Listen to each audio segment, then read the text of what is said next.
Assalamu alaikum wa rahmatullah.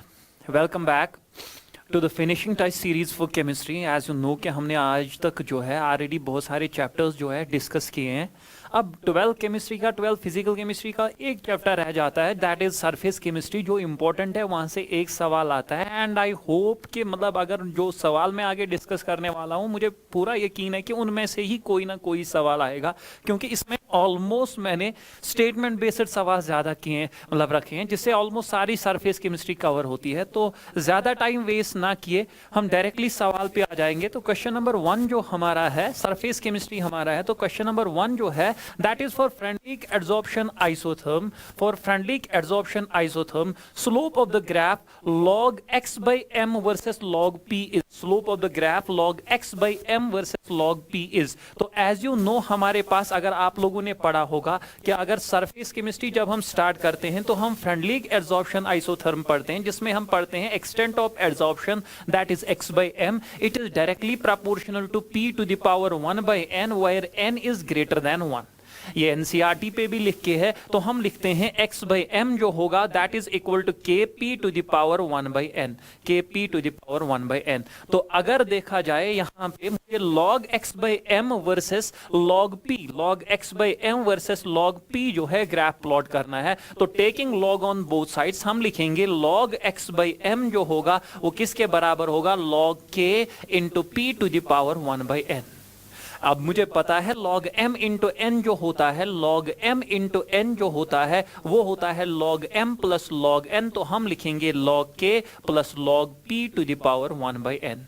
And as you know log m to the power n जो होता है that is equal to n log m. तो हम इसको ऐसे भी लिख सकते हैं log x by m जो होगा that is equal to log k plus 1 by n log p, 1 by n log p. और rearrange करके मैं ऐसे लिखूंगा log x by m जो होगा वो किसके बराबर होगा, 1 by n log p plus log k, 1 by n log p plus log k. तो एज यू नो अगर हम देखेंगे log x by m मेरा जो है वो y एक्सीज पे है, तो इसको हम मानेंगे y, और log p जो है वो x एक्सीज पे है, तो इसको हम मानेंगे x. और x का कोफिशिएंट जो होता है that is m plus c. तो अगर आप कंपेयर करोगे तो आपका m आ जाएगा 1 by n और आपका c जो आ जाएगा वो आएगा log k. तो जब आप log x by m versus log p graph तो आपका इंटरसेप्ट जो आता है, इंटरसेप्ट जो आता है वो आता है log k, और आपकी स्लोप जो आती है वो आती है 1 by n. मुझे बोला गया है slope, so the slope of the graph is 1 by n, so the correct answer is 1 by n. ये डायरेक्टली एनसीईआरटी का, अगर आप देखोगे पेज नंबर 128 पे डायरेक्टली एनसीईआरटी का ही ग्राफ मैंने यहाँ पे कॉपी किया है. इसको यहाँ पे लिख के है इक्वेशंस एंड ऑल. ये फ्रेंडली एडसॉर्प्शन आइसोथर्म है. तो हाँ, इसमें ऐसा सवाल भी पूछा जा सकता है जैसे यहाँ पे लिखा है, यहाँ पे इसने एंगल बनाया है, क्यों, ये है A, ये है B. तो मुझे पता है स्लोप है 1 by n और 1 by n होती है tan थीटा. tan थीटा जो होती है, आप लोग 10th में पढ़ते हो जो tan होता है ये sin cos, एंड tan जो होता है वो होता है परपेंडिकुलर बाय बेस. तो 1 by n का वैल्यू होगा b by a. ये है परपेंडिकुलर, ये है बेस, तो 1 by n का वैल्यू होगा b by a और n होगा a by b. तो ऐसा भी पूछ सकते हैं, लेकिन नहीं, बस स्लोप फिलहाल हमारा सवाल था स्लोप में होगा 1 by n. Consider the following statements about zeolites. NCERT page 123 and 122 and 123 में लिखा है shape selective catalysis and zeolites. तो जियोलाइट्स जो होते हैं वो शेप सिलेक्टिव कैटालिसिस होते हैं. तो शेप सिलेक्टिव कैटालिसिस का मतलब है वो कैटालिटिक रिएक्शन जो डिपेंड करती है upon the pore structure of the catalyst and that depends upon the size of the reactant and product. उस कैटालिसिस को हम बोलते हैं शेप सिलेक्टिव कैटालिसिस. जो एनसीईआरटी ने लिखा है, the catalytic reaction that depends upon the pore structure of the catalyst and upon the size of reactant and product molecules is called shape selective catalysis. shape selective catalysis की एक important example है zeolites. zeolites का structure जो होता है वो honeycomb like structure होता है. अगर आप लोगों ने पढ़ा है 12th में भी पढ़ते हैं तो लिखा है zeolites are good shape selective catalysts because of their honeycomb like structure. तो हमारा पहला statement है they have honeycomb like structure, जो बिल्कुल सही है. दूसरा स्टेटमेंट है they are used as catalysts in petrochemical industries. तो एनसीईआरटी ने लिखा है ये लाइन भी, zeolites are being very widely used as catalysts in petrochemical industries. तो क्या ये यूज होते हैं as catalysts in petrochemical industries? Yes. तो इसका मतलब क्या है, ये वाला स्टेटमेंट भी सही है। और तीसरा स्टेटमेंट जो है दैट इज ZSM5। तो ZSM5 के बारे में भी an important zeolite catalyst used in the petroleum industry is ZSM5। It converts alcohols directly into gasoline और petrol by dehydrating them to give mixture of hydrocarbon. This line is very important, ये line बहुत important है। तो ZSM is used to convert gasoline into alcohol. No, it is used to convert alcohols into gasoline. It is used an important zeolite catalyst used in the petrochemical industries या petroleum industries ZSM5. It converts alcohols directly into gasoline. तो alcohols into gasoline इसने लिखा है gasoline into alcohols. Only first and second are correct. Third one जो है that is incorrect. सारा zeolites जो है, जियोलाइट्स आ गए, जियोलाइट जो है उसके बारे में इंफॉर्मेशन आ गई। अब क्वेश्चन नंबर 3 देखो, डायस्टेस कन्वर्ट स्टार्च इनटू, ये सवाल मैंने 2 बार रखा है यहाँ पे। एक में मैंने सारे कैटलिस्ट रखे हैं, तो यहाँ पे मतलब सारे जो है एंजाइम्स रखे हैं, यहाँ पे जो है यहाँ पे मैंने रखा है डायस्टेस। तो एनसीईआरटी में एक टेबल बना के है जिसमें टेबल से पहले लिख के है, तो लास्ट में कंक्लूड उसने टेबल में किया है। जैसे डायस्टेस जो है इसका काम क्या है, शाबाश, इसका सोर्स भी लिखा है और इसका काम है to convert starch into maltose. तो diastase convert starch into maltose. तो the correct answer is maltose. तो इस टेबल पे आप बहुत फोकस करोगे। अगर आप लोगों ने सरफेस केमिस्ट्री नहीं पढ़ा है तो ये आपके लिए इंपॉर्टेंट चीज है जिस पे आप फोकस करोगे। ये सारा लेक्चर सरफेस केमिस्ट्री वालों के, जिन्होंने सरफेस केमिस्ट्री अच्छे से नहीं पढ़ा है, तो अगर आप नहीं रिवाइज कर पा रहे हो सरफेस केमिस्ट्री तो इतना आप लोगों के लिए बहुत काफी है, क्योंकि आई नो सरफेस केमिस्ट्री में यही सवाल आते हैं। फिर वो सहमत है कि अगर उसने कोई आउट ऑफ एनसीईआरटी कोई बात बोली, यहां पे एनसीईआरटी का ऑलमोस्ट 80% कवर किया है मैंने, जो यहां पे मैंने लिखा है। तो इसके बाद question number 4, in contact process for the manufacture of sulphuric acid, sulphuric acid है एंड नहीं है, सल्फ्यूरिक एसिड है, the catalyst used is. Sulphuric acid manufacture में कैटलिस्ट कौन सा यूज करते हैं? तो पी ब्लॉक में भी आपने पढ़ा होगा, यहां पे भी सरफेस केमिस्ट्री में लिखा है, हेबर्स प्रोसेस भी लिखा है, ओसवर्ड्स प्रोसेस भी लिखा है, सल्फ्यूरिक एसिड कॉन्टैक्ट प्रोसेस भी लिखी है। तीनों प्रोसेसेस हम पी ब्लॉक में पढ़ते हैं। तो यहां पे कैटलिस्ट यूज्ड इज प्लैटिनाइज्ड एस्बेस्टोस और वेनेडियम पेंटॉक्साइड। तो यहां पे वेनेडियम पेंटॉक्साइड V2O5 लिखा है। तो V2O5 at temperature 673 to 723 kelvin. तो ये जो है table 5.3 some important industrial catalytic processes, जिसमें 3 प्रोसेसेस उसने, हेबर्स प्रोसेस जिसमें फाइनली डिवाइडेड आयरन बहुत इंपॉर्टेंट है और यहां पे मोलिब्डेनम यूज होता है एज प्रमोटर। दूसरा उसने ओसवाल्ड्स प्रोसेस में यही प्लैटिनाइज्ड एस्बेस्टोस लिखा है और यहां पे इसने प्लैटिनाइज्ड एस्बेस्टोस और वेनेडियम पेंटॉक्साइड लिखा है। सो the correct answer is vanadium pentoxide. Which among the following is a multimolecular colloid? तो एज यू नो कोलाइड्स के टाइप्स में हम 3 टाइप्स पढ़ते हैं, एक है multimolecular, macromolecular and associated colloids, जिनको आप मिसल्स भी बोलते हो। तो मल्टीमोलिकुलर कोलाइड्स में एनसीईआरटी ने एग्जांपल लिखी है सल्फर सोल। देखो मल्टीमोलिकुलर कोलाइड्स क्या होते हैं कि कोलाइड का रेंज जो होता है वो होता है 1 नैनोमीटर टू 1000 नैनोमीटर। ये कोलाइड पार्टिकल्स का रेंज होता है। तो अगर कोई मॉलिक्यूल जो है वो बहुत छोटा है, वो कोलाइडर रेंज में नहीं आता है, तो बहुत सारे मॉलिक्यूल्स एग्रीगेट होकर आते हैं पार्टिकल, जो बन आता है किस रेंज में? कोलाइडर रेंज में। और हेंस जो है इन कोलाइड्स को, जहां पे बहुत सारे मॉलिक्यूल एग्रीगेट करके कोलाइडर रेंज में आते हैं, तो उनको हम बोलते हैं मल्टीमोलिकुलर। मतलब multi means many, molecular means molecules, many molecules aggregate together and form a colloid. On dissolution a large number of atoms or smaller molecules of a substance aggregate together to form species having size in the colloidal range, that is 1 nanometre to 1000 nanometre. तो इसकी एक important example है sulphur sol. इसकी एक important example है sulphur sol और gold sol. तो यहाँ पे जो है सल्फर सॉल्ट जो है एक ही ऑप्शन में है, दैट इज सल्फर सॉल्ट, और इसने लिखा है इट कंटेन्स थाउजेंड्स और मोर S8 सल्फर मॉलिक्यूल्स। तो सल्फर सॉल्ट जो है वो एक मल्टी मॉलिक्यूलर कोलाइड है।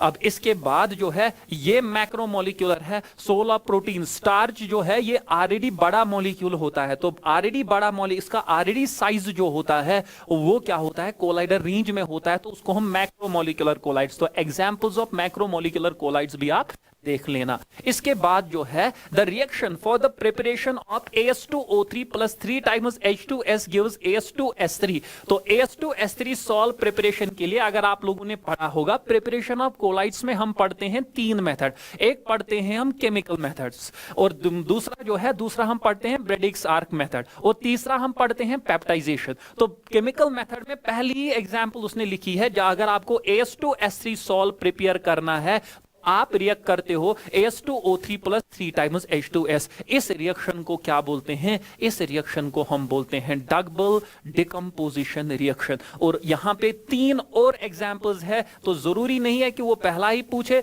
दूसरी ऑक्सीडेशन है, शाबाश, ऐसे ही हाइड्रोलिसिस और एक एग्जांपल है, और तीसरी जो है वो रिडक्शन है। तो ये बिल्कुल जो है आप एनसीईआरटी पे देख सकते हो। Moving on to the next one, for hair cream dispersed phase and dispersion medium respectively are. Hair cream जो है it is an example of emulsion. तो इमल्शन अगर आप लोगों ने पढ़ा है, इसमें डिस्पर्स्ड फेज भी लिक्विड होता है, इसमें डिस्पर्शन मीडियम भी लिक्विड होता है। तो मैं लिखूंगा लिक्विड एंड लिक्विड। देखो एनसीईआरटी पे ये टेबल है वेरी इंपॉर्टेंट, इस टेबल से भी मैक्सिमम सवाल आते हैं। तो यहां पे लिखा है हेयर क्रीम, हेयर क्रीम किसकी एग्जांपल है, लिक्विड। और इस टेबल को आपको याद करना है, यहां से सवाल आता है, ये आपको बोला जाएगा स्मोक जो है, शाबाश, ये किसकी एग्जांपल है, इसमें एग्जांपल है एरोसॉल के, इसमें डिस्पर्स्ड फेज होता है सॉलिड, डिस्पर्शन मीडियम होता है गैस। ऐसे ही बहुत सारी एग्जांपल्स है, तो इस आप जरूरी देख लेना। Moving on to the next one. अब आप बोलोगे कि सर सारा कुछ हम यहां पे एक्सप्लेन करेंगे,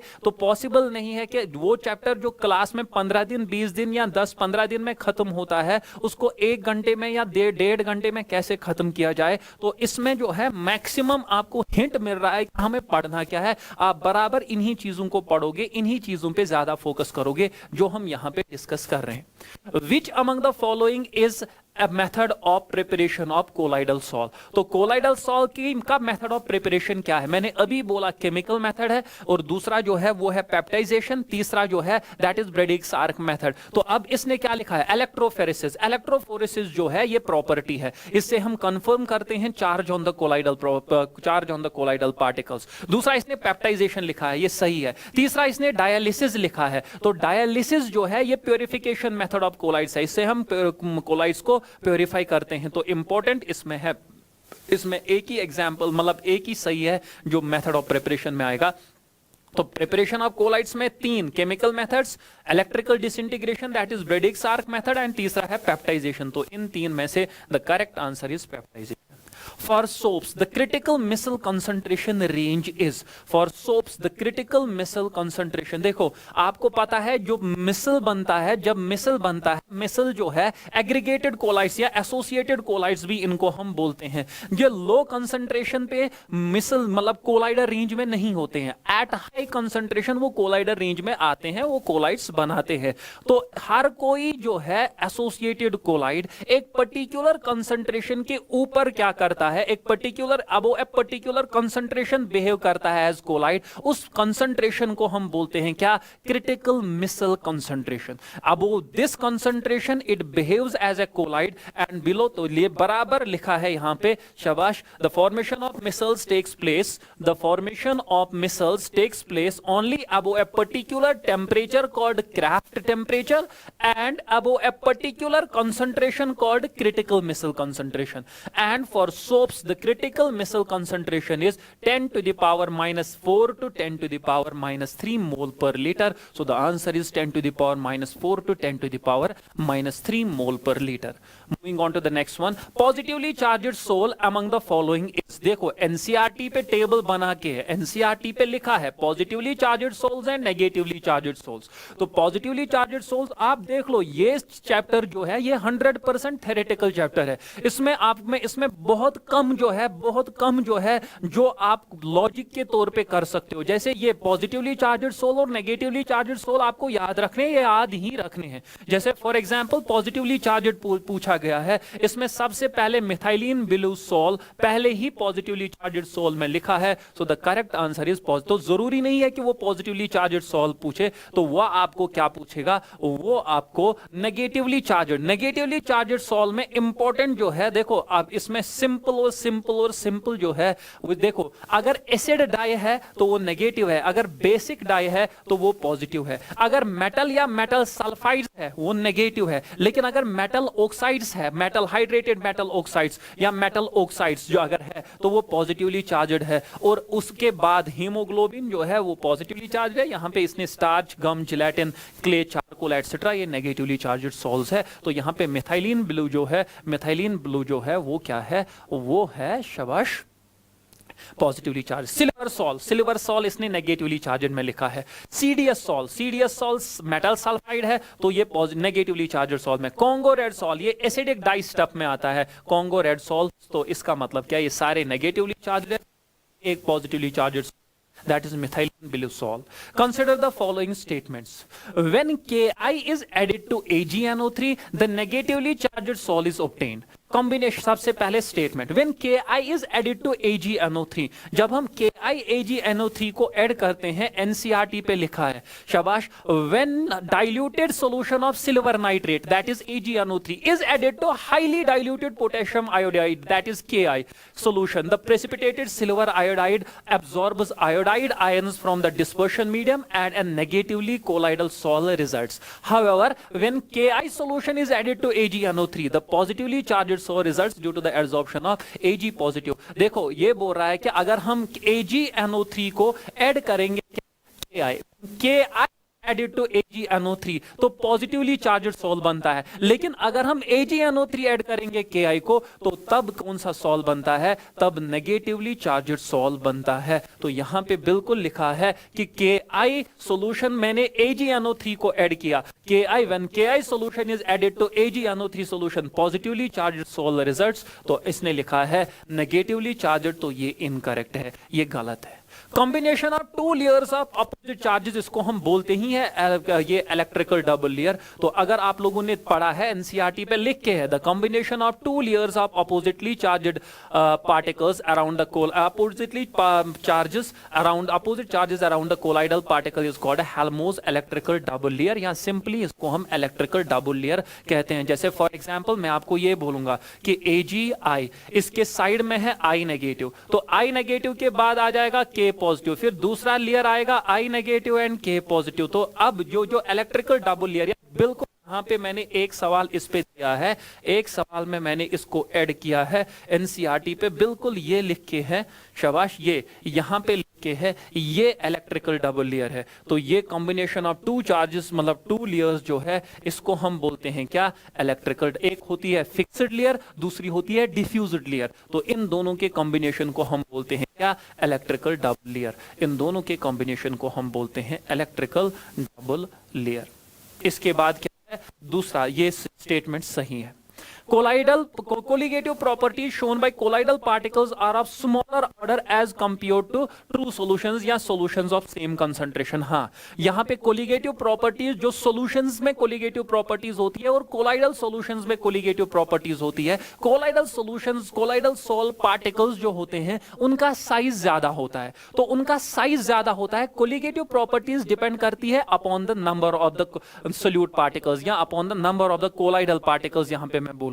तो यहां पे अगर कंसंट्रेशन सेम है, साइज बड़ा है, तो नंबर जो होगा वो कम होगा। अगर आप कंसंट्रेशन सॉल्यूशन में भी वही रखोगे, कोलाइडल सॉल्यूशन में भी, कोलाइडल सॉल्यूशन में साइज छोटा होता है तो एज ए रिजल्ट नंबर ज्यादा आएगा। यहां पे साइज बड़ा होता है, कंसंट्रेशन तो सेम है, तो अगर साइज बड़ा है नंबर छोटा आ जाएगा। तो ये एनसीईआरटी की लाइन है, colligative colloidal particles being bigger aggregates, the number of particles in colloidal solution is comparatively small as compared zero to true solution, number छोटा होता है क्योंकि ये बड़े होते हैं वहां से उनसे, hence the value of colligative properties like osmotic pressure, RLVP, elevation in boiling point, depression in freezing point are of smaller order या स्मॉल ऑर्डर। तो यहां पे भी लिखा है आर ऑफ स्मॉल ऑर्डर, तो ये स्टेटमेंट सही है, तो only B and C are correct. Moving on to the next one, question number 11, ये यही था। question number 12, सबसे ज्यादा इंपॉर्टेंट, वेरी इंपॉर्टेंट जो है वो ये है। देखो अगर आप इंपॉर्टेंस पे आ जाओगे, इंपॉर्टेंट क्वेश्चंस पे आ जाओगे, तो इंपॉर्टेंट क्वेश्चंस में एक क्वेश्चन ये है जो इंपॉर्टेंट है, इसका ग्राफ पूछ सकते हैं या मतलब इस, और एक टाइप ऑफ सवाल जो हम आगे डिस्कस करेंगे, जियोलाइट्स इंपॉर्टेंट है, इन पे सवाल आता है, zeolites important.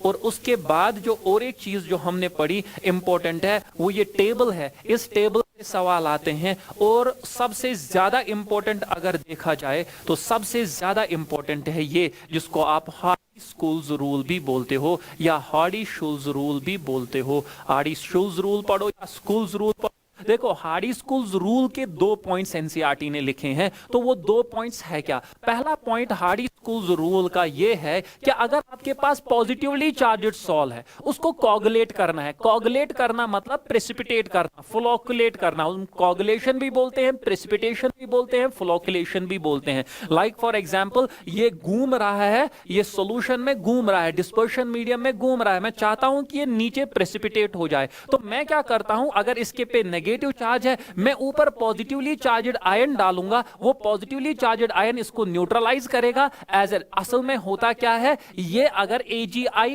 I negative, suppose negatively charged sol, दूसरा भी नेगेटिवली चार्जड सॉल, तो लाइक चार्जेस आपस में रिपेल करते हैं, तो ये एक दूसरे के करीब आना और नीचे एग्रीगेट बनाना, प्रेसिपिटेट बनाना, वो नहीं बना पाते हैं। लेकिन जब आपने अपोजिटली चार्जड आयंस डालें, तो ये भी न्यूट्रल, ये भी न्यूट्रल, आप तो ये क्लोज आ सकते हैं, आप तो ये एग्रीगेट बना सकते हैं, आप तो ये प्रेसिपिटेट बना सकते हैं। तो हार्डी स्कूल्स रूल कहता है अगर आपको पॉजिटिवली चार्जड आयन को प्रेसिपिटेट बनाना है, कोलाइड्स को प्रेसिपिटेट में कन्वर्ट करना है, कोगुलेशन करनी है, प्रेसिपिटेशन करनी है, तो आपको नेगेटिवली, पॉजिटिवली चार्जड सॉल्ट्स के लिए नेगेटिवली चार्जड आयन काम आ जाएगा, और नेगेटिवली चार्जड सॉल्ट्स के लिए पॉजिटिवली चार्जड आयन काम आ जाएगा। और दूसरा इंपॉर्टेंट पॉइंट ये कहता है जिसकी वैलेंसी ज्यादा होगी, जिसका चार्ज ज्यादा होगा, मैग्नीट्यूड ऑफ चार्ज ज्यादा होगा, उसकी टेंडेंसी टू कोगुलेट ज्यादा होती है। तो जैसे फॉर एग्जांपल मैं आपको बोलूंगा मुझे पॉजिटिवली चार्जड सॉल को क्या करना है, कोगुलेट, प्रेसिपिटेट, तो मुझे चाहिए नेगेटिव आयन, लेकिन अब मुझे ऑर्डर, फ्लोकुलेटिंग पावर ऑर्डर देखना है। तो फ्लोकुलेटिंग पावर ऑर्डर क्या होगा, जिसका चार्ज ज्यादा वो ज्यादा फ्लोकुलेट करेगा, वो ज्यादा कोगुलेट करेगा, जिसका चार्ज कम वो कम कोगुलेट करेगा। तो इसका मतलब क्या है, 4 नेगेटिव, 3 नेगेटिव, 2 नेगेटिव, तो सबसे ज्यादा चार्ज इसका, तो ऑर्डर यही होगा। ये एनसीईआरटी पे बराबर सेम लिख के हैं, बस उसने Cl नेगेटिव लिखा है, यहां पे सवाल में NO3 नेगेटिव लिखा है। ये बहुत इंपॉर्टेंट सवाल है। एक होता है कोगुलेटिंग पावर, दूसरा होता है कोगुलेटिंग वैल्यू। फ्लोकुलेटिंग लिखा है, कोगुलेटिंग लिखा है, प्रेसिपिटेटिंग लिखा है, एक ही मतलब। दूसरा है फ्लोकुलेटिंग वैल्यू। वैल्यू का मतलब क्या है, आपने कितना आयन डाला। अगर आपको मतलब प्रेसिपिटेट करना है, मिलीमोल्स ऑफ द आयन, या सीधे सिंपल लैंग्वेज में आपने कितना आयन डाला, तो अगर आपने कम ही आयन डालने से प्रेसिपिटेशन हो गई, तो इसका मतलब है इसका कोगुलेटिंग वैल्यू कम है। अगर ज्यादा डालने से मतलब प्रेसिपिटेशन होगी, तो इसका कोगुलेटिंग वैल्यू ज्यादा होगा। तो मुझे बोलो, अपने दिमाग से सोचो, जिसका कोगुलेटिंग पावर, अगर मेरा पावर ज्यादा है तो मेरी क्वांटिटी जो यूज होगी वो कम होगी। अगर पावर कम है तो क्वांटिटी यूज आपको ज्यादा करना पड़ेगा। जैसे फॉर एग्जांपल मैं आपको बोलूंगा, आपने 2 टाइप्स ऑफ शुगर, मेरे पास भी शुगर है, आपके पास भी शुगर है, लेकिन मेरा शुगर जो है वो ज्यादा स्वीट है, आपका शुगर उतना स्वीट नहीं है। तो मेरा शुगर अगर आप ऐड करोगे, आपको कम क्वांटिटी ऐड करनी पड़ेगी। अगर आपका शुगर ऐड करेंगे, आपको स्लाइटली ज्यादा ऐड करना पड़ेगा। तो एग्जैक्टली यहां पे भी वही है, जिसका फ्लोकुलेटिंग पावर ज्यादा, उसका अमाउंट आप कम ऐड करोगे, उसकी क्वांटिटी, उसके मिलीमोल्स आप कम ऐड करोगे पर लीटर, या उसकी क्वांटिटी आप कम ऐड करोगे। तो इसका मतलब है जिसका कोगुलेटिंग पावर ज्यादा, उसका कोगुलेटिंग वैल्यू क्या होता है, कम। तो अगर वैल्यू आया, it is inversely proportional to coagulating power. तो ये याद रखना, उसने पावर लिखा है कि वैल्यू लिखा है, तो यहां पे कंफ्यूज होता है इंसान। तो अगर पावर लिखा है तो जिसका चार्ज ज्यादा, उसका पावर ज्यादा, लेकिन अगर वैल्यू लिखा है तो जिसका चार्ज ज्यादा, उसका पावर ज्यादा, लेकिन उसका वैल्यू कम। तो याद रखना वैल्यू और पावर पे ज्यादा फोकस्ड रहना। उसने वैल्यू लिखा है कि पावर लिखा है। अब मुझे बोलो यहां पे बराबर सेम सवाल, in coagulating gold sol, gold sol है मेटल सॉल्ट। मैंने अभी आपको बोला नेगेटिवली चार्जड सॉल्ट, मेटल्स जो होते हैं वो नेगेटिवली चार्जड सॉल्ट बनाते हैं, तो gold salt negatively charged salt है। अब इसको कोगुलेट करने के लिए, इन कोगुलेटिंग, इसको कोगुलेट करने के लिए मुझे बोलो आपको क्या ऐड करना है? आपको पॉजिटिवली चार्जड आयन ऐड करना है, क्योंकि ये नेगेटिवली चार्जड है, तो पॉजिटिवली चार्जड। तो इन दोनों का यहां पे कोई काम है ही नहीं, क्योंकि ये नेगेटिवली चार्जड है। आपको नेगेटिवली चार्जड को कोगुलेट करना है तो आपको चाहिए पॉजिटिवली चार्जड। अब मेरे पास दो ऑप्शन है, आप खुद ही बोलो, इस पे 3+, इस पे 2+, जिस पे चार्ज ज्यादा उसका कोगुलेटिंग पावर ज्यादा। अगर कोगुलेटिंग वैल्यू आता, the answer would have been Ba2 positive, इसका कोगुलेटिंग वैल्यू ज्यादा। अब आप बोलोगे सर इन दोनों का भी तो हो सकता है, लेकिन ये तो किसी काम के है ही नहीं, नहीं करेंगे कोगुलेशन, क्योंकि इन पे नेगेटिव चार्ज है। नेगेटिवली चार्जड के लिए मुझे चाहिए positively charged ion. Moving on to the next one, incorrect match of enzymatic reaction. देखो बराबर 100% वही टेबल, मैंने पहले भी बोला, ये 2 बार मैंने रिपीट किया है। Invertase sucrose to glucose and fructose, invertase source है yeast, it converts sucrose to glucose and fructose, ये सही है। दूसरा है डायस्टेस, डायस्टेस अभी हमने पढ़ा, सोर्स है malt, it converts starch into maltose, ये भी सही है। तीसरा है यूरिएस, यूरिएस का सोर्स है soybean, it converts urea into ammonia and carbon dioxide, इसने लिखा है माल्टोज इनटू ग्लूकोज, तो इनकरेक्ट मैच यही है। एंड फोर्थ इज पेप्सिन का शाबाश सोर्स है stomach and it converts proteins into amino acids, ये भी सही है। सो the incorrect is third one, तो बिल्कुल ऑप्शन 3 इसका आंसर है। Select the correct statement among the following, select the correct statement among the, आप देख लो स्टेटमेंट बेस्ड सवाल, ये थ्योरेटिकल टॉपिक है, ये थ्योरेटिकल चैप्टर है, तो आप स्टेटमेंट बेस्ड सवाल यहां पे एक्सपेक्ट करोगे ही करोगे। अब मुझे बोलो, within a typical cell proteins and nucleic acids are colloidal sized particles dispersed in an aqueous solution of ions and small molecules. अगर आप लोगों ने बायोलॉजी पढ़ी है, आपको ये डायरेक्टली समझ में आ जाएगा कि proteins and nucleic acids already colloidal size में फॉल करते हैं, तो बिल्कुल ये स्टेटमेंट जो है, शाबाश, ये स्टेटमेंट सही है। लेकिन एनसीईआरटी ने क्या ये लिखा है? हाँ बिल्कुल लिखा है, within a typical cell proteins and nucleic acids are colloidal sized particles dispersed in an aqueous solution of ions and small molecules, तो बिल्कुल एनसीईआरटी की ये लाइन है। दूसरा है gum, gelatin and metal sulphides are lyophilic colloids, बिल्कुल सही है यहां तक।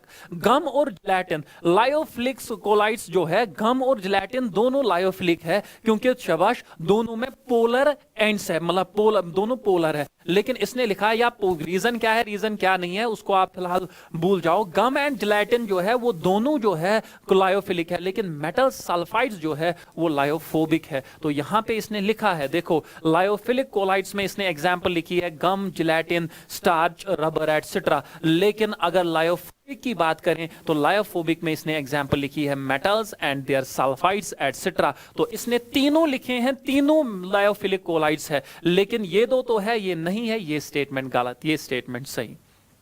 तो बी वाला ये भी चला गया, बी वाला ये भी चला गया। अब हम आ जाएंगे सी पे, reversible salts need stabilising agents for their preservation. सबसे पहले रिवर्सिबल सॉल्ट्स कौन होते हैं? रिवर्सिबल सॉल्ट्स जो होते हैं वो लायोफिलिक सॉल्ट्स ही होते हैं। क्यों रिवर्सिबल होते हैं? क्योंकि लायोफिलिक लिक्विड लाविंग होते हैं, या अगर आप हाइड्रोफिलिक बोलोगे तो वाटर लाविंग होते हैं या लिक्विड लाविंग होते हैं। तो अगर आप लोगों ने दो उसको dispersion phase and dispersion medium को सेपरेट किया, फिर अगर आप फिर से मिलाओगे सिंपल मिक्सिंग से आपस में मिल जाएंगे, यानी कि ये रिवर्सिबल है, ये बिल्कुल रिवर्सिबल है। तो रिवर्सिबल सॉल्ट्स होते हैं लायोफिलिक। लेकिन लायोफोबिक पहले ही आपको खतरनाक मेथड से उनको क्या करना पड़ता है, बनाना पड़ता है। मेथड्स ऑफ प्रिपरेशन जो है वो कॉम्प्लेक्स है, वो सिंपल मेथड से या सिंपल मिक्सिंग से नहीं बनते हैं। तो अगर आपने सेपरेट किया तो फिर आप फिर से मिलाओगे, क्या मिलाने के बाद वो वापस फिर से लायोफोबिक कोलाइड बनेगा? नहीं। तो इसका मतलब है रिवर्सिबल सॉल्ट्स जो होते हैं वो लायोफिलिक होते हैं, इरिवर्सिबल सॉल्ट्स जो होते हैं वो लायोफोबिक होते हैं। अब इसने क्या बोला है, reversible salts need stabilising agents. Stabilising agents किस लिए? अगर आप लिक्विड लविंग हो तो स्टेबलाइजिंग एजेंट्स आपको स्टेबल बनाने के लिए किसी और चीज की जरूरत नहीं है। रिवर्सिबल्स जो होते हैं वो ऑलरेडी स्टेबल होते हैं, लायोफिलिक सॉल्ट्स ऑलरेडी स्टेबल होते हैं। तो इसलिए यहां पे लिखा है these salts are quite stable and can not be easily coagulated. हम इसको इजीली कोगुलेट नहीं, क्योंकि ये स्टेबल है, हम इसका प्रेसिपिटेट इजीली नहीं बना सकते हैं। तो इजीली प्रेसिपिटेट हम बना पाते हैं किसका? लायोफोबिक का। तो इसने लिखा है need stabilising agents, no they are already stable. Irreversible salts can be easily coagulated, अभी पढ़ा, reversible salts can not be easily coagulated. यहां पे इरिवर्सिबल सॉल्ट्स कौन होते हैं? लायोफोबिक। वो लिक्विड हेटिंग होते हैं, वो ऑलरेडी कोलाइड बनाना नहीं चाहते हैं, आप जबरदस्ती उनको कोलाइड बना रहे हो। तो उनको प्रेसिपिटेट करना इजी है कि मुश्किल है? इजी है। तो इरिवर्सिबल सॉल्ट्स जो है, इरिवर्सिबल सॉल्ट्स जो है उन्हीं को चाहिए, इरिवर्सिबल सॉल्ट्स को ही स्टेबलाइजिंग एजेंट्स की जरूरत पड़ती है, क्योंकि वो स्टेबल नहीं होते हैं। And these salts are readily precipitated और कोगुलेटेड, इनको हम इजीली कोगुलेट कर सकते हैं। तो ये स्टेटमेंट जो है ये सही है। In hydrophobic sols colloidal particles are heavily hydrated as compare to hydrophilic sols. Hydrophobic and hydrophilic is water loving, hydrophobic is water hating. अब मुझे बोलो वाटर लविंग में ज्यादा हाइड्रेशन होगी कि वाटर हेटिंग में ज्यादा हाइड्रेशन होगी? वाटर लविंग में। तो इसका मतलब क्या है? हाइड्रोफिलिक में सॉल्वेशन ज्यादा होती है, लायोफिलिक में सॉल्वेशन ज्यादा होती है, हाइड्रोफिलिक में हाइड्रेशन ज्यादा होती है एज कंपेयर टू हाइड्रोफोबिक। लेकिन इसने उल्टा लिखा है, हाइड्रोफोबिक में ही ज्यादा हाइड्रेशन होती है, तो ये गलत। So only the correct option is option A and D. अब इसके बाद जो है शाबाश, ई कहीं ऑप्शन में था ही नहीं, तो ई लिखने की मतलब पढ़ने की जरूरत ही नहीं थी। ये था इसी का answer, question number 16। Select the correct statement, again the correct statement about associated colloids, मतलब मिसल्स। लिखा है एनसीईआरटी पे एसोसिएटेड कोलाइड्स यानी कि मिसल्स, ये हमने 2 बार ऑलरेडी इंक्लूड किया है। देखो सबसे पहले मुझे बोल रहा है below critical micelle concentration these substances behave as normal electrolytes. बिल्कुल, these substances which at low concentrations behave as normal electrolytes. Low concentration पे ये मिसल नहीं होते हैं, लो कंसंट्रेशन पे ये कोलाइड्स नहीं होते हैं, ये हाई कंसंट्रेशन पे कोलाइड। और किससे हाई? क्रिटिकल मिसल कंसंट्रेशन से ज्यादा, मिनिमम कंसंट्रेशन जिसके ऊपर ये बिहेव करते हैं कोलाइड्स, उसको हम बोलते हैं क्रिटिकल। तो below critical micelle concentration that is at low concentration these behave as normal electrolytes, ये लिखा है, बिल्कुल सही। Micelles formation takes place only above Krafft temperature and above critical micelle concentration, CMC, बिल्कुल सही। मैंने बोला कि above a particular temperature micelles बनते हैं, जिस टेंपरेचर को हम क्राफ्ट टेंपरेचर बोलते हैं, और अबाउ ए पर्टिकुलर कंसंट्रेशन जो है मिसल्स बनते हैं, जिसको हम बोलते हैं क्रिटिकल मिसल कंसंट्रेशन। तो ये बिल्कुल सही है, इस पे ये लिखा भी है, क्राफ्ट टेंपरेचर एंड क्रिटिकल बराबर लिखा है। ये the formation of micelles takes place only above a particular temperature that is called Krafft temperature and above a particular concentration called critical micelle concentration. On dilution these colloids revert back into individual ions. Yes, on dilution concentration कम होगी, ये fall करेंगे below critical micelle concentration. जब पहले concentration ज्यादा थी, आपने पानी ऐड किया, कंसंट्रेशन फॉल कर गई, कम हो गई, तो इसका मतलब है ये वापस इंडिविजुअल आयंस या नॉर्मल आयंस की तरह बिहेव करेंगे। तो लिखा भी है यहां पे, शाबाश, on dilution these colloids revert back to individual ions, तो बिल्कुल लिखा है, 100% यही लिखा है। दीज कोलाइडल मॉलिक्यूल्स या colloid molecules have only lyophobic part, लेकिन दीज कोलाइड्स जो यहां पे लिखा है, these colloids have both lyophilic and lyophobic part. Lyophobic part भी होता है, मिसल्स की एग्जांपल्स है सोप्स आप 10th में भी पढ़ते हो, उसमें हाइड्रोफिलिक पार्ट भी होता है, हाइड्रोफोबिक पार्ट भी होता है, लायोफिलिक पार्ट भी होता है, लायोफोबिक। इसने लिखा है ओनली लायोफोबिक, तो ये गलत। So the correct answer is option A, B and C are correct. शाबाश। Select the incorrect option among the following. Tyndall effect depends upon the size. देखो यहां पे मैं डायरेक्टली इस पे आ जाऊंगा, ब्राउनियन मोशन। तो Brownian movement is independent of the size of the, तो तो अगर आप लोगों के पास एनसीईआरटी है तो वहां पे लिखा है ब्राउनियन मोशन होती है जिगजैग मोशन। इसका रीजन क्या होता है? कंटिन्यूअस कोलिजन या continuous bombardment of the dispersed phase particles with the dispersion medium. देखो ये डिस्पर्स्ड फेज पार्टिकल है, यहां पे कोलाइड किया, चेंज हो गई डायरेक्शन, और एक मॉलिक्यूल के साथ कोलाइड किया, चेंज हो गई डायरेक्शन, चेंज हो गई डायरेक्शन। तो हर एक पॉइंट पे डायरेक्शन चेंज होती है, तो ये मोशन जिगजैग मोशन बनती है जो एनसीईआरटी ने बनाया। यहां पे नहीं आया है, शाबाश, लेकिन फिर भी एनसीईआरटी पे लिख के है। तो this motion is independent of the nature of the colloid. Colloid के नेचर पे ये डिपेंड नहीं करता है कि कोलाइड कौन है कौन नहीं है, लेकिन it depends upon the size of the particles and viscosity of the solution. जितना साइज छोटा होगा उतनी मोशन तेज होगी, उतनी ब्राउनियन मोशन ज्यादा होगी। जितनी विस्कोसिटी लिक्विड की ज्यादा होगी उतनी ब्राउनियन मोशन जो होगी वो कम होगी। तो इसका मतलब है साइज कम होना फॉर ब्राउनियन मोशन, साइज कम होना चाहिए और विस्कोसिटी ऑफ लिक्विड भी कम होनी चाहिए। तो विस्कोसिटी कम तेज चलेगा, साइज कम तेज चलेगा, लेकिन इसने लिखा है ये साइज पे डिपेंड करता ही नहीं है, तो ये इनकरेक्ट स्टेटमेंट है। बाकी आप लोग जो है आप लोग देखोगे। और ये सवाल भी इंपॉर्टेंट है, इस सवाल पे ये इस टाइप ऑफ सवाल भी आ जाता है। Which mixture of the solution will lead to the formation of positively charged colloidal AgI Ag positive sol. तो ये सवाल आपको मिलेगा, ये सवाल इजी है, मैं सिंपली आपको बोलूंगा। देखो मुझे बनाना है, अगर आप लोगों ने पढ़ा है पेप्टाइजेशन, तो यहां इलेक्ट्रिकल डबल लेयर जो अभी हम पढ़ते हैं, तो असल में क्या होता है, अगर मेरे पास AgI है तो AgI जो मेरे पास है ये प्रेसिपिटेट है, तो ये सपोज AgI है, तो अगर हम इसको Ki ऐड करेंगे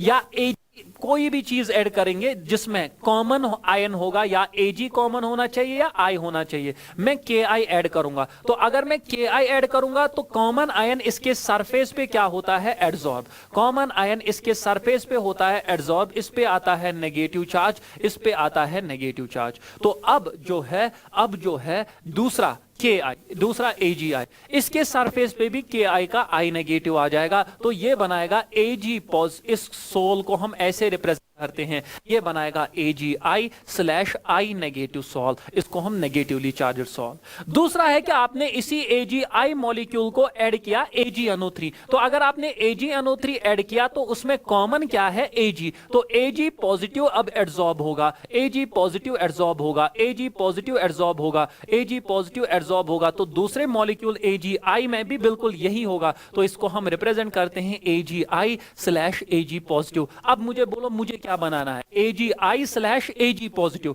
तो एक तो होना चाहिए AgI और दूसरा होना चाहिए एक्स्ट्रा Ag, या AgNO3 एक्स्ट्रा होना चाहिए, तभी तो Ag सरफेस पे एड्सॉर्ब होगा।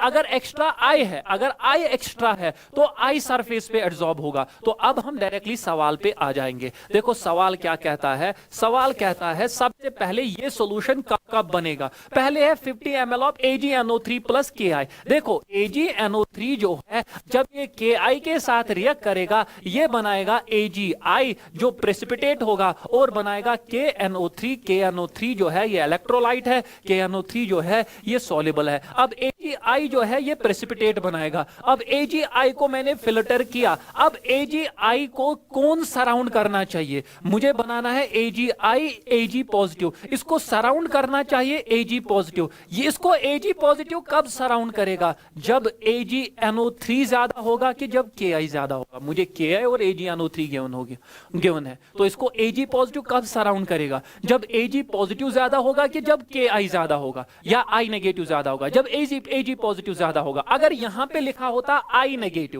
नेगेटिव तो मैं बोलता कि इसको I नेगेटिव सराउंड कर रहा है, Ki ज्यादा होना चाहिए, लेकिन यहां पे लिखा है Ag पॉजिटिव, तो इसका मतलब है AgNO3 जो Ag पॉजिटिव का असली सोर्स है वो ज्यादा होना चाहिए। पहले में हम देखेंगे, देखो यहां पे निकालेंगे AgNO, ऑप्शन ए में AgNO3, यहां पे मैं लिखूंगा Ki, मैं निकालूंगा मोल्स या मोल्स, मिलीमोल्स जो होते हैं m मोल्स, मिलीमोल्स, वो होगा मोलैरिटी इनटू वॉल्यूम, लेकिन वॉल्यूम ml में ही रखेंगे। तो ये आएगा 50 ml, मोलैरिटी है 1, तो ये आएगा 50 मिलीमोल्स। ये आएगा 50 ml, मोलैरिटी है 1.5, तो ये आएगा 75। तो यहां पे Ki ज्यादा है, तो इस सॉल्यूशन में एक तो AgI प्रेसिपिटेट वो तो बनेगा ही बनेगा, लेकिन Ki एक्सेस में है, ज्यादा है, तो इसको सराउंड करेगा I, तो ये I नेगेटिवली चार्ज्ड सॉल्व बनाएगा।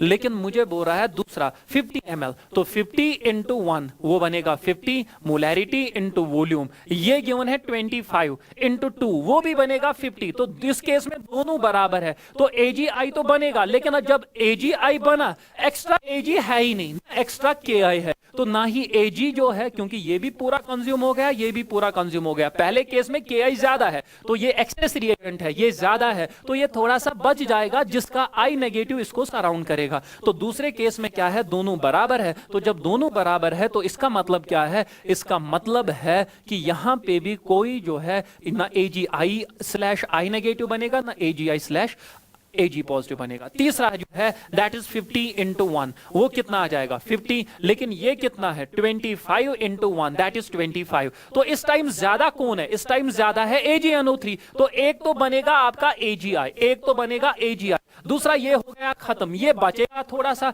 तो जब ये बचेगा थोड़ा इसको कौन सराउंड करेगा, Ag पॉजिटिव। तो इसका मतलब क्या है, क्यों, क्योंकि Ag पॉजिटिव थोड़ा सा बचा है, सो the correct answer is 50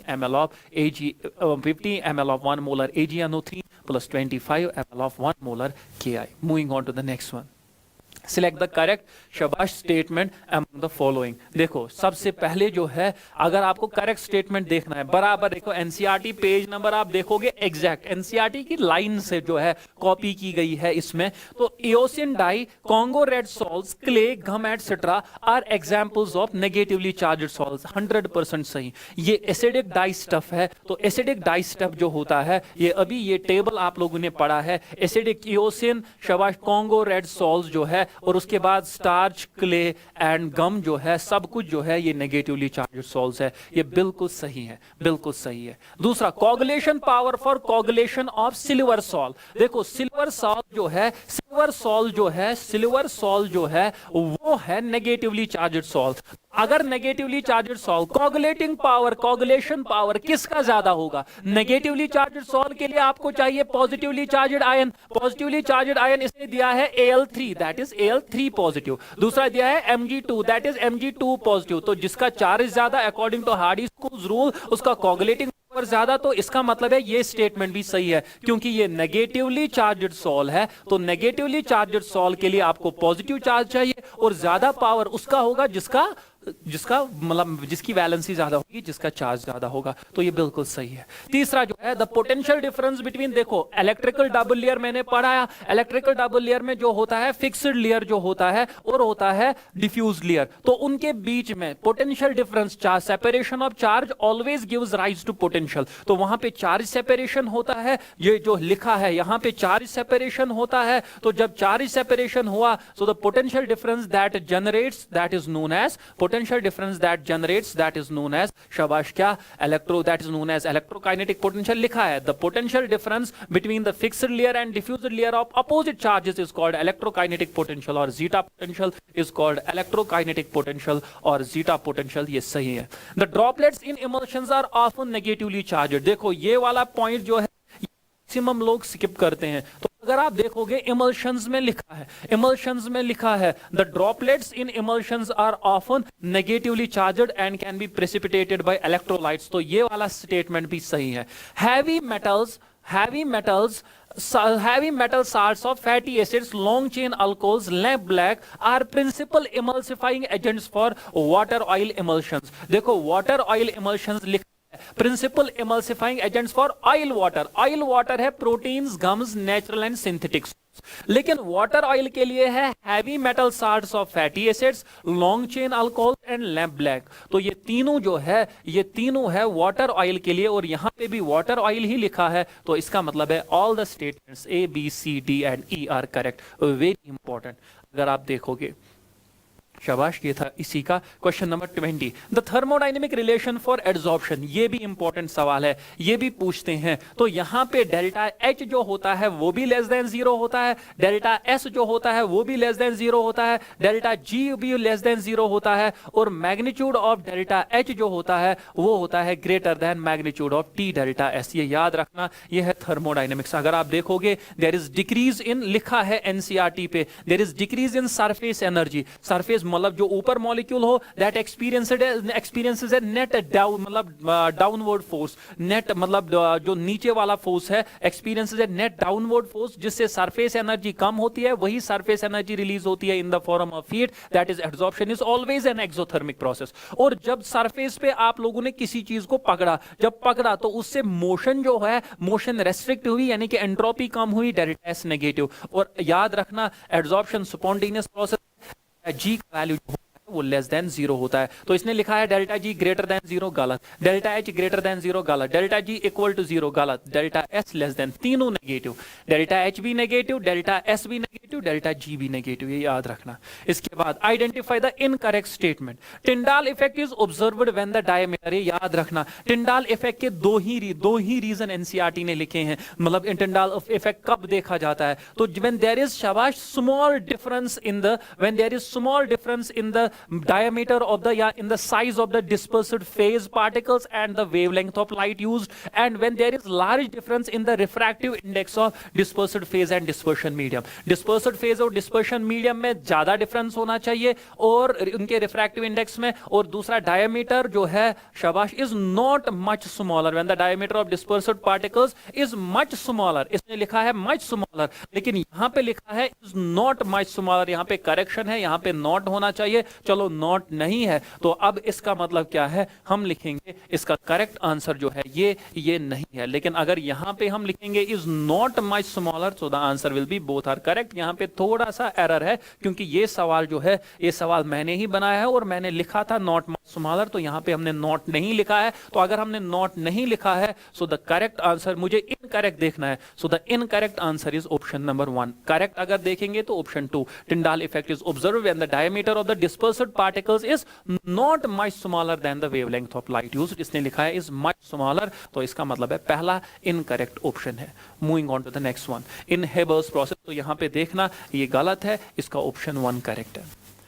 In Haber's process for the manufacture of ammonia, dash acts as a promoter। तो अगर आप लोगों ने पढ़ा है वहां पे, तो यहां पे molybdenum acts as a promoter and iron, finely divided iron जो होता है that acts as a catalyst। देखो Fe solid catalyst है, molybdenum promoter है। लिखा है in the Haber's process for the manufacture of ammonia, molybdenum acts as a promoter for iron which is used as a catalyst, for मतलब iron which is used as a catalyst। so molybdenum iron के लिए promoter बनता है। तो promoter क्या होता है, वो कैटलिस्ट की एक्टिविटी को बढ़ाता है, वो खुद कैटलिस्ट नहीं होता है, लेकिन कैटलिस्ट की एक्टिविटी को बढ़ाता है, उसको हम प्रमोटर कहते हैं। तो ये यहां पे था, जब यहां पे शाबाश, यहां पे एक टेबल हमने पढ़ा, अगर आपको याद होगा,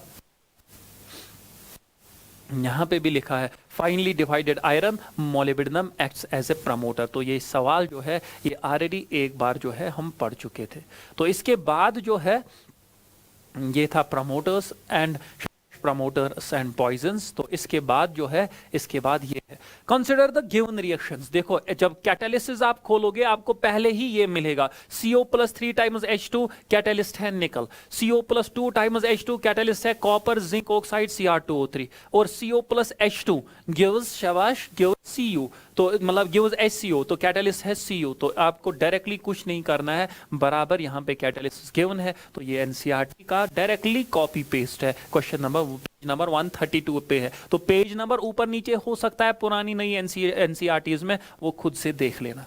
तो उसके बाद जो है the optimum temperature and optimum pH for enzymatic activity respectively is. तो आप लोगों ने देखा होगा enzymatic activity highly active under optimum temperature, and this optimum temperature is 298 to 310 kelvin, 298 to 3, और यहां पे लिखा है human body temperature being 310 kelvin is suited for enzyme catalyzed reactions। तो इसीलिए ह्यूमन बॉडी में एंजाइम कैटालाइज्ड रिएक्शंस ज्यादा होती है, क्योंकि यहां पे टेम्परेचर ऑप्टिमम होता है। दूसरा ऑप्टिमम पीएच वैल्यू जो होता है that is 5 to 7। So the answer is 298 to 310 and 5 to 7।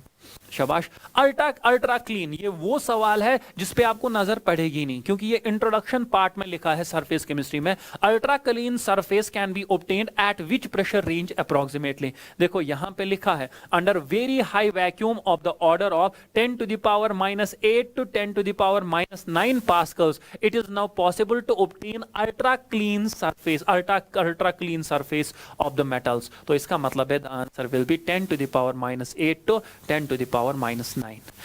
Identify the incorrect statement among the following. तो आप लोगों ने केमिजॉर्प्शन फिजिजॉर्प्शन पढ़ा है। फिजिजॉर्प्शन इज फिजिकल एब्जॉर्प्शन जिसमें सिंपल वंडरवॉल्स फोर्सेस होते हैं, केमिजॉर्प्शन में केमिकल बॉन्ड्स बनते हैं। तो अब केमिजॉर्प्शन इज स्पेसिफिक इन नेचर, ये सही है। क्यों सही है? क्योंकि स्पेसिफिक मतलब अगर ये मेटल सरफेस है, इस पे आप कोई चीज एब्जॉर्ब करोगे तो ओनली वो एब्जॉर्ब होगा जो इसके साथ बॉन्ड बना पाएगा, जो बॉन्ड नहीं बना पाएगा वो एब्जॉर्ब नहीं होगा, क्योंकि केमिजॉर्प्शन में बॉन्ड फॉर्मेशन होती है। तो only that gas is absorb जिसकी टेंडेंसी होती है बॉन्ड बनाने की। फिजिजॉर्प्शन रिजल्ट्स इन मल्टीमॉलिक्यूलर लेयर्स, ये सही है। फिजिजॉर्प्शन में एक लेयर बना, अब दूसरा लेयर भी बनेगा, क्योंकि बॉन्ड तो बनाना नहीं है, सिंपल वंडरवॉल्स अट्रैक्शंस है तो बॉन्ड बनाना नहीं है, मल्टीमॉलिक्यूलर लेयर, ये बिल्कुल सही है। केमिजॉर्प्शन इज रिवर्सिबल, ये इनकरेक्ट है, तो इसका करेक्ट आंसर यही है, ये इनकरेक्ट है। क्यों? क्योंकि केमिजॉर्प्शन इज इरिवर्सिबल। अगर आप जो गैस एब्जॉर्ब हुआ ऑन द मेटल सरफेस, तो जो सॉलिड पे गैस एब्जॉर्ब हुआ, अगर आप उस गैस को वापस डिसॉल्व करने की कोशिश करोगे, वापस हटाने की कोशिश करोगे, आपको उसी शक्ल में गैस नहीं मिलेगा, क्योंकि उसने ऑलरेडी बॉन्ड बनाया है,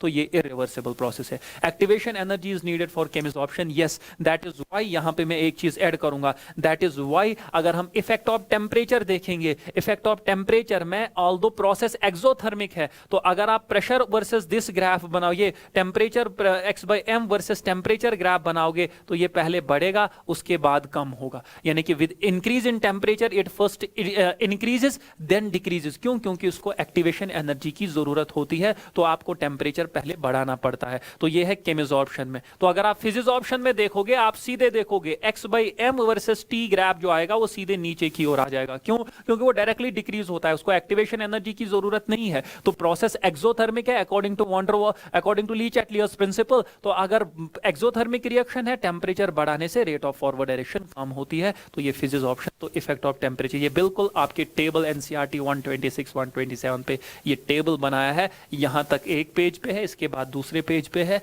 तो आप सीधे देखोगे हमारा आंसर है केमिजॉर्प्शन जो होती है वो इरिवर्सिबल होती है, इसने लिखा है reversible. Moving on to the next one, देखो डायरेक्टली ये सवाल जो है ये एनसीईआरटी पे फिगर 5.1, अब देख लो x/m वर्सेस प्रेशर, तो T1 T2 T3 में बड़ा कौन है? तो अगर आप देखोगे एनसीईआरटी ने बनाया है इसका 195 केल्विन, 255 केल्विन, 273 केल्विन, यानी कि नीचे वाले का टेम्परेचर ज्यादा है, इस हिसाब से T1 greater than T2 greater than T3, वो तो सही है। हम क्या करेंगे? हम प्रेशर को करेंगे कांस्टेंट।